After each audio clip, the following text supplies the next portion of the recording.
the figurine known as the Goddess, Museum number HM63. 3.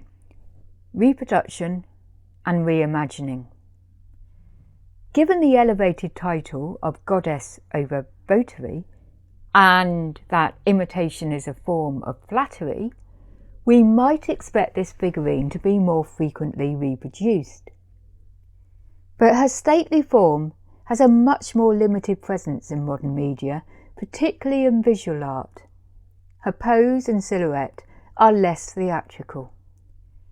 She has a more subtle influence, manifesting the association of women with snakes, nurturing a theme that has long characterised Minoan Crete.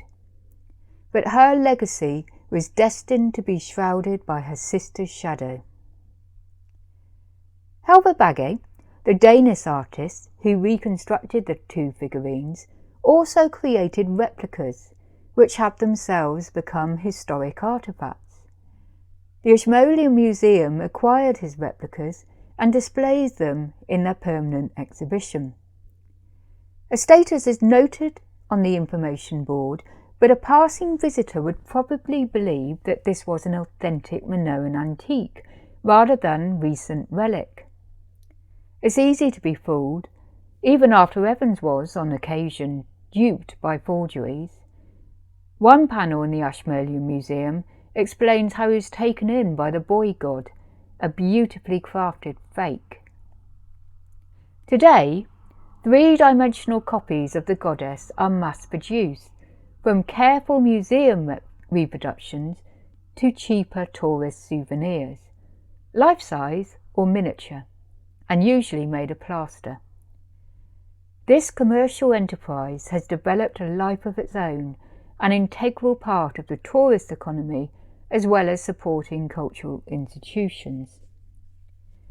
The Goddess has also inspired a Barbie doll, a glassy-eyed figure with knitted snakes gently draped over her.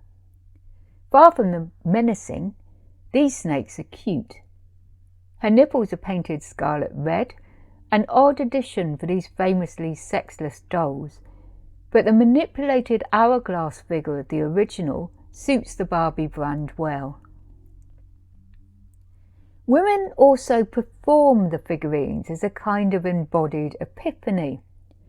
It was a votary who took pride of place in the 2004 Olympic Games opening ceremony, leading the historic procession, but our Goddess appears in the 2015 European Athletics Team Championship opening ceremony, held in Heraklion.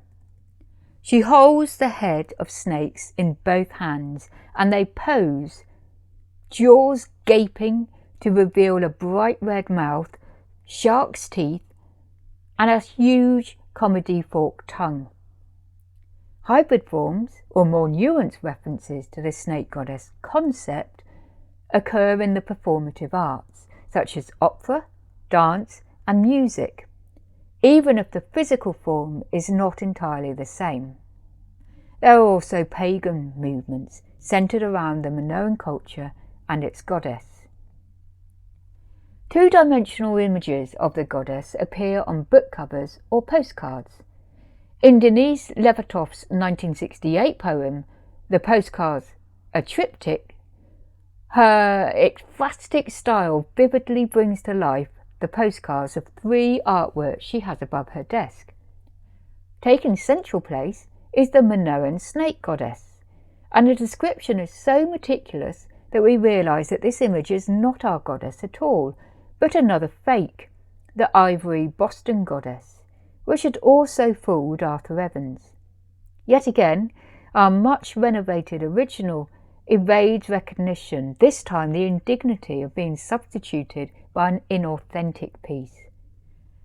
The genuine goddess does seem to have inspired Dorothy Porter in her poem Snake Envy, where the snakes boil over the breasts, arms, and throat of the Minoan priestess.